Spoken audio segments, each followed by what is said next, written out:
Good morning children. अभी तक हमने सिर्फ आपको वीडियो अपलोड किया है। कारण है बहुत अधिक उम्मीद तो ये है कि आप में से बच्चों के पास, बहुत सारे बच्चों के पास अधिकतर किताब नहीं होगी। तो वैसी स्थिति में निश्चित रूप से हमने वो काम करना है जो हमारे लिए दो तरीके से फ़ायदेमंद हो। एक जो बिना किताब के भी किया जा सके, यानी ग्रामर सेक्शन या राइटिंग सेक्शन, या फिर उस तरह का हिस्सा जो हमारे एग्जामिनेशन में निश्चित रूप से आता है। पिछले 2 दिनों से मैंने सेंटेंस रीऑर्डरिंग के बारे में आपको अपडेट किया है। यूट्यूब से मैंने निकाल के 2 वीडियोस दिए हैं और इनमें से अधिकतर बातों को पहले भी मैं क्लास 9 और 10 में शेयर करता था, क्लास 8 में भी शेयर करता था और एग्जामिनेशन में भी दिया करता था, ताकि आप लोग अपडेट रहें सीबीएसई के उस फॉर्मेट से जिसमें किस तरह के एग्जामिनेशन क्वेश्चंस पूछे जाते हैं, उसको आप देखते रहें, समझते रहें और करते रहें। लेकिन इसके बावजूद कुछ चीज़ें ऐसी होती है जो स्पष्ट रूप से हमारे सामने तब आ पाती हैं जब उनमें से आप कल के वीडियो को देखिए, गौर से आप देखेंगे कि उसमें सब्जेक्ट कौन हो सकता है, कितने अच्छे तरीके से बताया गया है। बहुत आसान है ये चीज़ अगर कॉमनली हम सोचे भी तो हम इस बात को समझ सकते हैं कि कोई भी सेंटेंस मात्र 3 तरीके से शुरू हो सकता है। एक या तो वर्ब से, या फिर प्रोनाउन से, या नाउन से। दूसरा तरीका है और तीसरा पार्टिसिपल। इन 3 तरीकों के अलावा कोई चौथा तरीका नहीं है। कभी एडजेक्टिव से कोई सेंटेंस नहीं शुरू होता, इन्फिनेटिव से सेंटेंस शुरू होता, क्योंकि वो पार्टिसिपल का हिस्सा है। तो मैं यहाँ यही बात कहना चाहूँगा कि उन वीडियोज़ को देखने के बाद आपको बहुत सारे आइडियाज़ आए होंगे। अब रही बात प्रैक्टिस की, तो यहाँ मैं 2 बात कहूँगा। बच्चों, सबसे पहली जानकारी तो ये दे दूँ कि आपकी किताब, आपके पास मैसेज भी गया होगा, किताब उपलब्ध हो चुकी है। तो अब तो कोशिश करो कि आप जल्दी से जल्दी किताब ले लो, ताकि जो कुछ भी यहाँ मैं एक्सप्लेन करूँ वीडियोज़ के थ्रू या फिर यूट्यूब के थ्रू, वो आपके पास सही तरीके से पहुँचे। और उसको प्रैक्टिस करना बहुत ज़रूरी है। Without practice we can not be perfect. You can understand it very easily. And since we are all in class 9 now, we cannot ignore these kind of works. मैं आपको एक छोटी सी बात बताऊंगा जो बहुत बड़ी बात हमारे ज़िंदगी में होती है। क्लास 9 का सिलेबस 11 में रिपीट होता है, एक्सपेंडेड फॉर्म में होता है। क्लास 10 का सिलेबस 12th में रिपीट होता है। अब गौर से समझने की कोशिश करिए आप कि अगर हम क्लास 9 के काम को सही तरीके से नहीं कर पाए तो क्या हम क्लास 11 में सही तरीके से कर पाएंगे? शायद दिक्कत होगी। मैं नहीं चाहता कि मेरे बच्चे किसी तरह की दिक्कत में आए और परेशानी महसूस करें। अब रही बात वर्कआउट्स की, तो आप किताब तो पहले खरीदिए, ये ज़रूरी है। आपके पास रहेगा तो उसमें दिए हुए वर्कआउट्स को आप कर सकते हैं, प्रैक्टिस पेपर में कर सकते हैं। इसके अलावा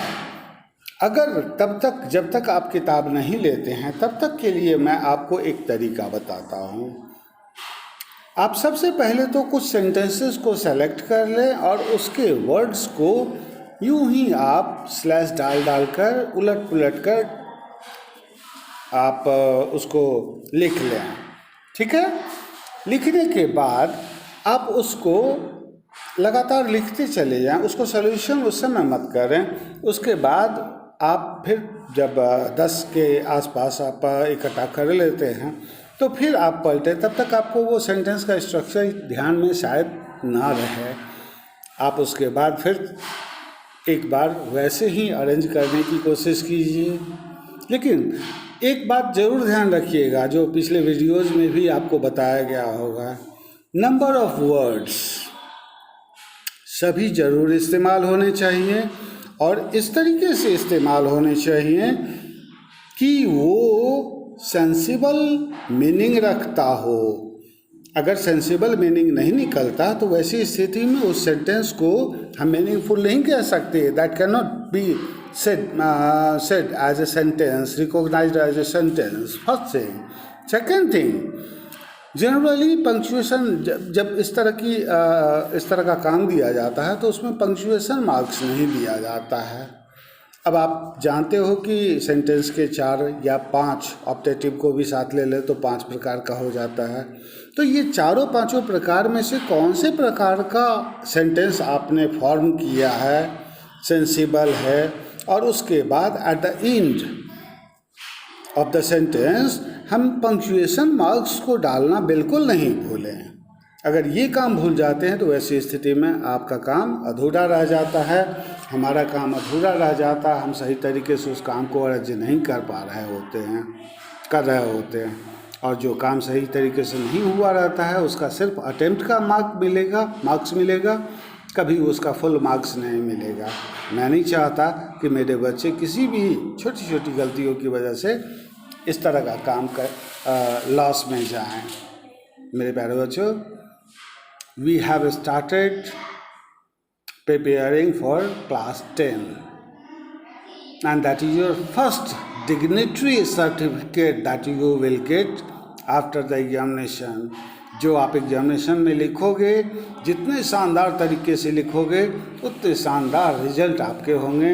और सिर्फ रिजल्ट ही नहीं, knowledge is more important than दो certificates.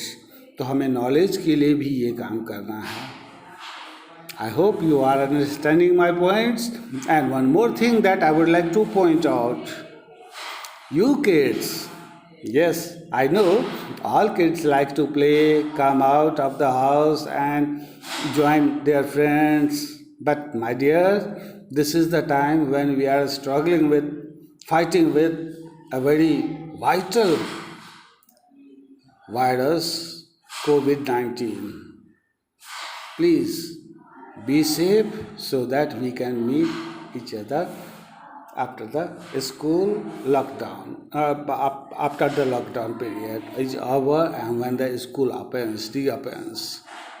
By that time, we will keep doing our works through videos. I hope you should not miss and you won't miss any of the class. And will surely do your work at home, will follow the instruction of your parents and elders. Thank you. Have a nice day. Wish you all the best. Have a nice weekend.